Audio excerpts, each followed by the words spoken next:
Harry Potter and the Deathly Hallows by J.K. Rowling. Epilogue. 19 years later. Autumn seemed to arrive suddenly that year. The morning of the 1st of September was crisping golden as an apple.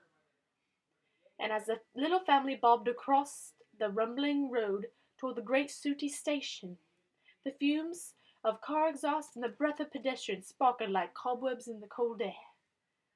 2 large cages rattled on top of the trolleys the parents were pushing, the owls inside them hooting indignantly, and the red-haired girl trailing tearfully behind her father, clutching her father's arm. "It won't be long, and you'll be going too," Harry told her. 2 years, sniffed Lily. "I want to go now." The commuters staring curiously at the owls as the family wove its way toward the barrier between platforms 9 and 10. Albus's voice drifted back to Harry over the surrounding clamour. His son had resumed the argument they had in the car. I won't be in Slytherin." "James, just give it a rest," said Ginny. "I only said he might," said James, grinning at his younger brother. "There's nothing wrong with that. He might be in Slytherin." But James caught his mother's eye and fell silent. The 5 Potters approached the barrier. With a slightly cocky look over his shoulder at his younger brother, James took the trolley from his mother and broke into a run. A moment later, he vanished. "You'll write to me, won't you?" Albus asked his parents immediately, capitalizing on the momentary absence of his brother. "Every day, if you want us to," said Ginny. "Not every day," said Albus quickly. "James says most people only get letters from home about once a month." "We wrote to James 3 times a week last year," said Ginny. And you don't want to believe everything he tells you about Hogwarts," Harry put in. "He likes to laugh, your brother." Side by side, they pushed the second trolley forward, gathering speed. As they reached the barrier, Albus winced, but no collision came. Instead, the family emerged into platform 9 3/4, which was obscured by thick white steam that was pouring from the scarlet Hogwarts Express. Indistinct figures were swarming through the mist, into which James had already disappeared. "Where are they?" asked Albus anxiously, peering at the hazy forms they passed as they made their way down the platform. "We'll find them," said Ginny reassuringly. But the vapour was dense, and it was difficult to make out anybody's faces, detached from their own. Voices surrounding unnaturally loud. Harry thought he heard Percy discoursing loudly on broomstick regulations, and was quite glad of the excuse not to stop and say hello. "I think that's all of them, Al," said Ginny suddenly. "Oh, sorry. I think that's them, Al," said Ginny suddenly. A group of 4 people emerged from the mist, standing alongside the very last carriage. Their faces only came into focus when Harry, Ginny, Lily, and Albus had drawn right up to them. "Hi," said Albus, sounding immensely relieved.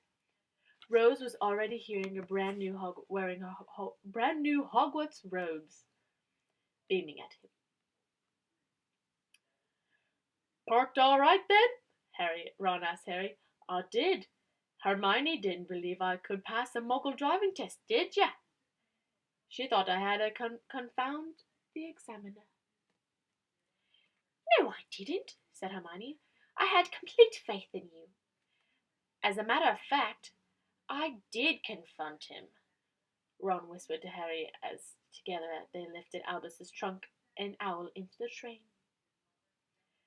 "I only forgot to look at the wing mirror, and let's face it, I can use a supersensory charm for that.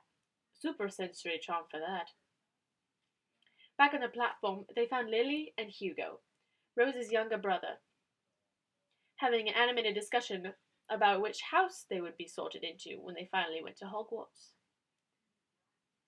If you're not in Gryffindor, we'll disinherit you, said Ron. But no pressure. Ron!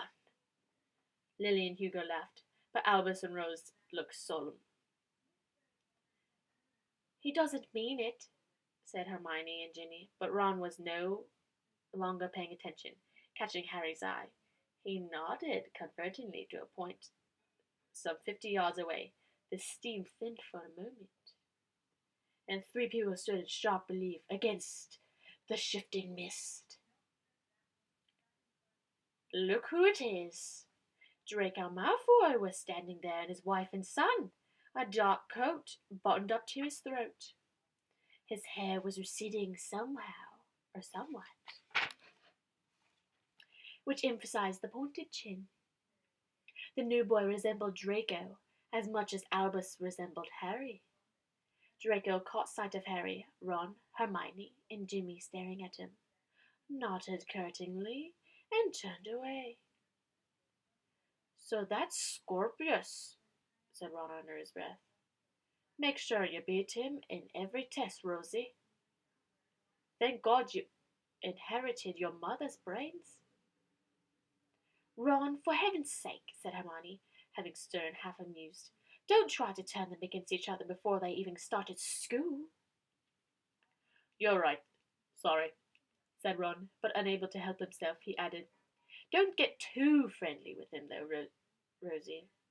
Granddad Weasley would never forgive you if you married a pureblood. Hey! James had reappeared. He had divested himself of his trunk, owl, and trolley, and was evidently bursting with news.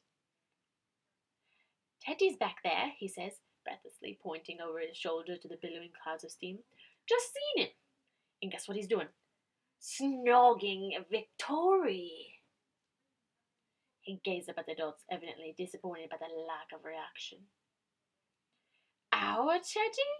Teddy Lupin? Snogging our Victory? Our cousin? And I asked Teddy what he was doing. You interrupted them, said Ginny. You are so like Ron.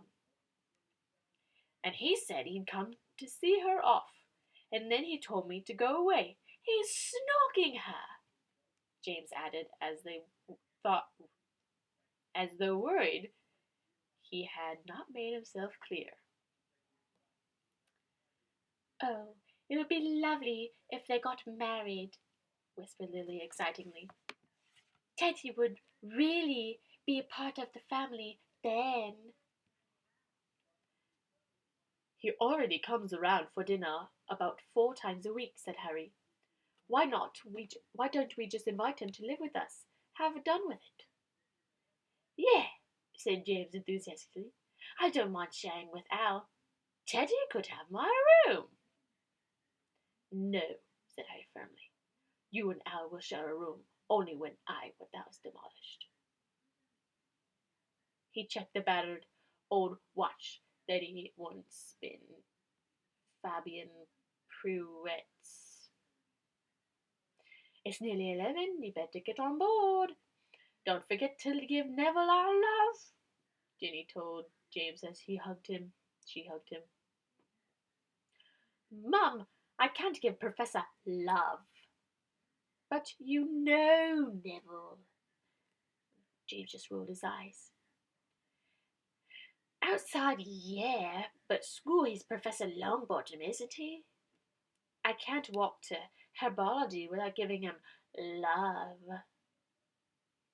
Shaking his head at his mother foolishly, he vented his feelings by aiming a kick at Albus. See you later, Al. Watch out for the Thestrals.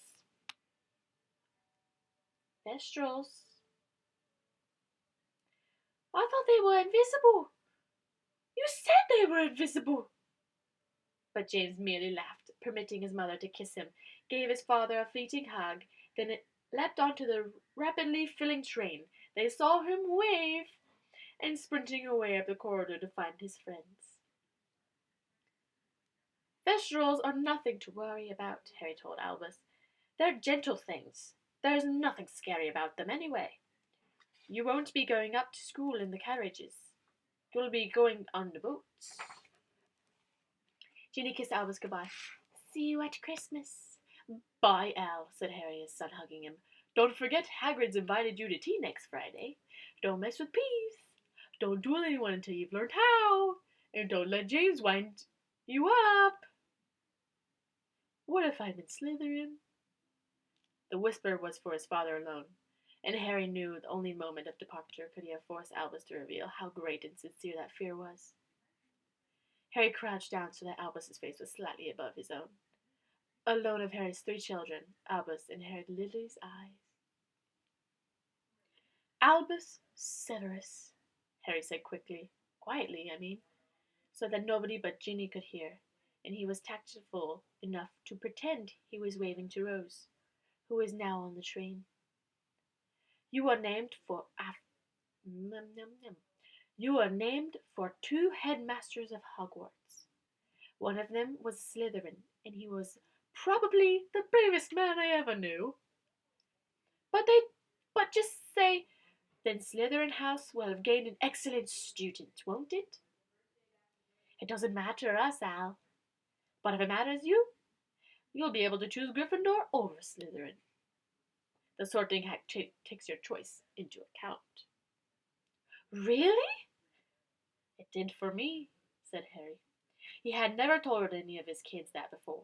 He saw that the wonder in Albus's face when he said it. But now the doors were slamming all along the scarlet train, and the blurred outlines of parents were swarming forward for final kisses. The last-minute reminders. Albus jumped onto the carriage, and Ginny closed the door behind him. Students were hanging from windows nearest them, a great number of faces, both on the train and off, seeming to be turned toward Harry. Why are they all staring? Demanded Albus as he and Rose craned around to look at the other students. Don't let it worry you, said Ron. It's me. I'm extremely famous. Albus, Rose, Hugo, and Lily laughed.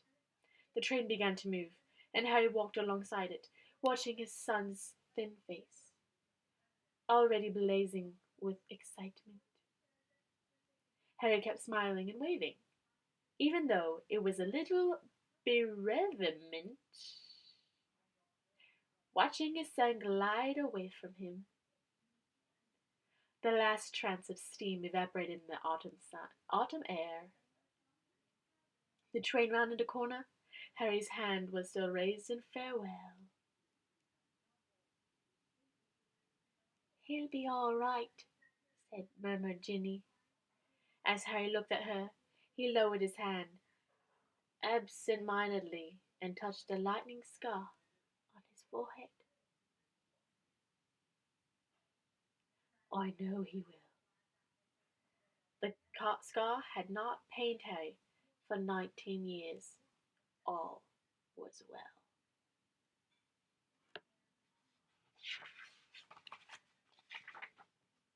The end.